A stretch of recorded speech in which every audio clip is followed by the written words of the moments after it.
nešto drugačije od Dubrovnika. Ovo je u biti jedno snoviđenje Dubrovnika, znači neću reći noćna mora, zapravo jedna fantazmagorija zvukova koje svi mi doživljavamo kad smo u Dubrovniku. Kad dođeš u Dubrovnik, kad uđeš kroz ova vrata, to je kao kula babilonska, znači to su zvukovi cijelog svijeta i svatko ima nešto pravo za reći.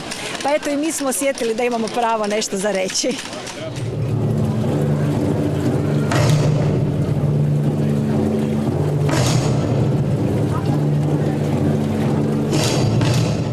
Naravno, Dubrovnik je sad malo drugačiji, malo je veća invazija, tako da smo i mi večeras napravili malu invaziju.